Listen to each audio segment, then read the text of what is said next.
Hi, this is Clare Wood answering interview questions relating to cognitive and moral development.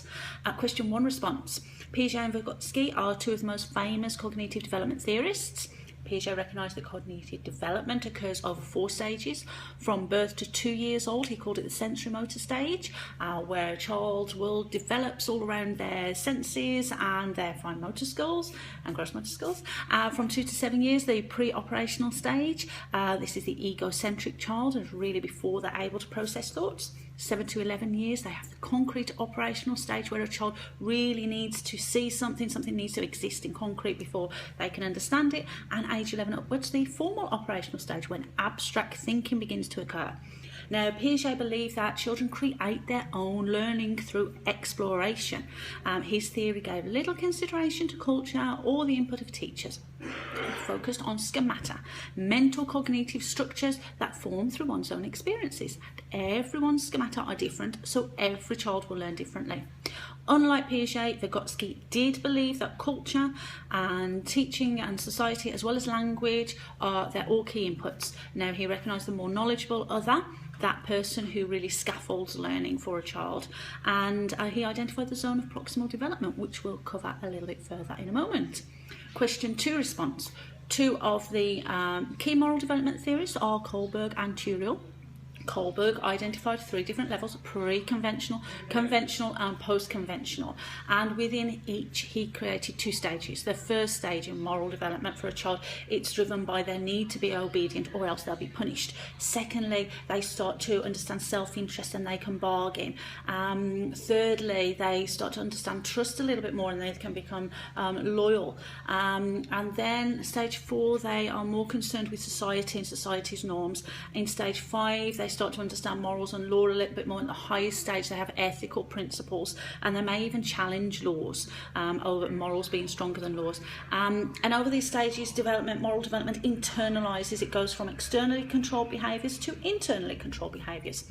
Now, Turiel, he created the moral domain theory, and he identified moral domains, social convention domains and psychological domains, 3 that all evolve in a parallel way. He found that even young children were able to understand the difference between moral actions and social norms, and as a child creates an understanding as they understand these 3 parallels. Anyway, to be effective in teaching, question 3, we have to understand why theorists, what they learned about it and how we can apply it in the classroom.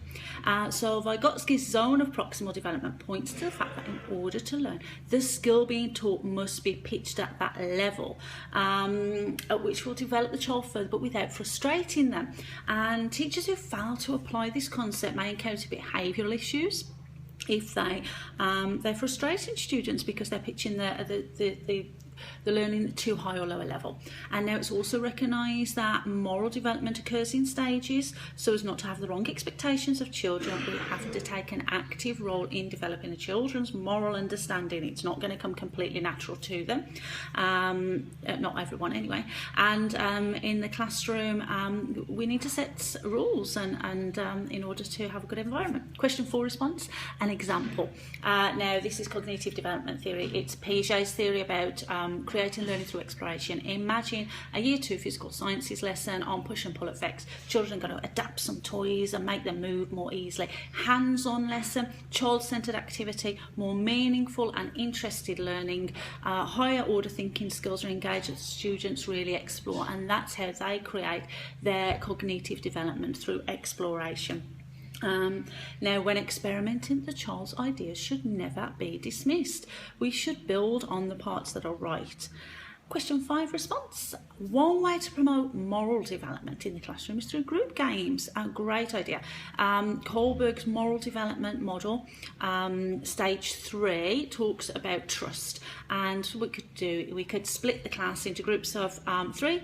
One child will be blindfolded, one child gives directions, and the other child sets out little objects around the room and looks at health and safety hazards. And the idea is the blindfolded child has to work their way from one side of the room to the other, following directions. The students have to be responsible for their actions. They have to take it in turns, and they have to trust in their team members. So it's going to build up all these skills within that moral development stage. It's suitable for a year 5 to 6 class. It exposes them to more conventional behaviours such as trust and consideration of others, and it's at the early adolescent stage, so suitable for their age.